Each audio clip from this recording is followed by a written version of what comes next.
Just what are you seeing in that contact center world in terms of Microsoft? So there's obviously quite a number of certified contact centers now, but have you seen Yeah, any trends? Are you seeing it's a really anything interesting space actually, because contact center I feel like is behind UCaaS in terms of cloud adoption. So UCaaS, I feel like it's maybe 6-7 years, behind if you like. There's still tons of contact center options, tons of competitive, tons of innovation.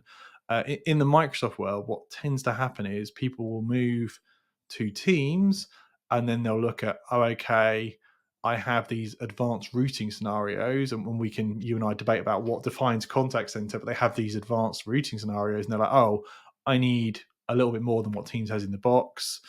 Do I step up to full contact center, quote unquote? Do I do something in the middle?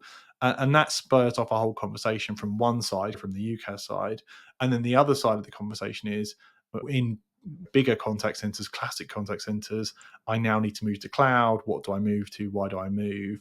And the thing that's mixed all this up in a really exciting way is the AI is, I think, going to be super disruptive to customer service, to contact center, to CX. It has the potential to offer better service and be more price competitive. And that's rare that happens in technology, like both things come to be. So now you've got lots of projects spinning up around how do we use AI to a competitive advantage? And that plays into contact center as well. So a lot going on.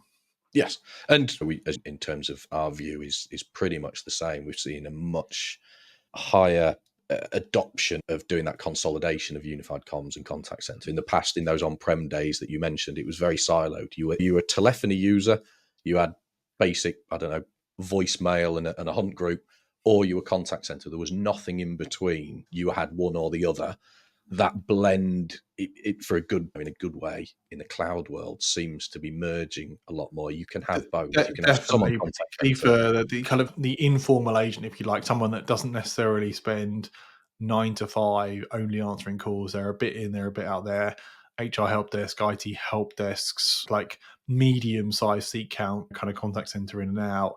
The idea of going to a single experience is definitely beneficial for them.